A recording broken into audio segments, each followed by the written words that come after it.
నమస్కారం అధ్యక్ష. ముందుగా నాకు ఈ ఆపర్చునిటీ కలిగించినందుకు ధన్యవాదాలు తెలుపుతున్నాను.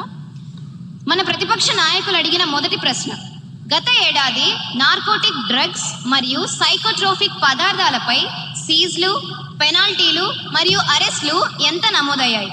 అధ్యక్ష, హోంశాఖ సభ్యురాలిగా నా యొక్క సమాధానం, సీజ్లు, పెనాల్టీలు, అరెస్టులు విభాగ రికార్డుల ప్రకారం నమోదయ్యాయి అధ్యక్ష. 22,366.25 కేజీల డ్రై గంజాయిని, 91.2 కిలోల యాష్ ఆయిల్ని సీజ్ చేశాం అధ్యక్ష. అలాగే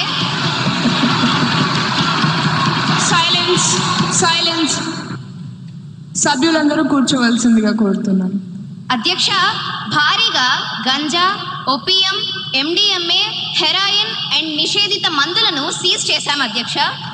సాధారణ ఏపీ పోలీస్ ఇచ్చిన ఎన్డీపీఎస్ డేటాను చూస్తే 970 మంది అరెస్ట్ అయ్యారు అధ్యక్ష. అలాగే ఈగల్ టీమ్స్ ఇచ్చిన ప్రత్యేక యాక్షన్ డేటాను చూస్తే 5,045 మంది అనుమానితులను అరెస్ట్ చేశాం అధ్యక్ష.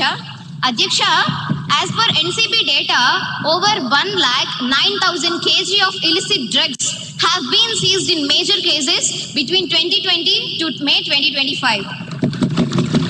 అధ్యక్ష, రెండవ ప్రశ్న, విద్యా సంస్థల్లో డ్రగ్ వినియోగం నివారించడానికి తీసుకుంటున్న చర్యలు ఏమిటి? అధ్యక్ష, ఈ ప్రశ్నపై నా సమాధానం, విద్యా సంస్థల్లో డ్రగ్ వినియోగం నివారించడానికి అవగాహన కార్యక్రమాలు, పోలీస్ ఎడ్యుకేషన్ సంయుక్త డ్రైవ్లు, యాంటీ డ్రగ్ ప్రచారాలు స్కూల్స్ అండ్ కాలేజెస్లో నిర్వహిస్తున్నాం అధ్యక్ష.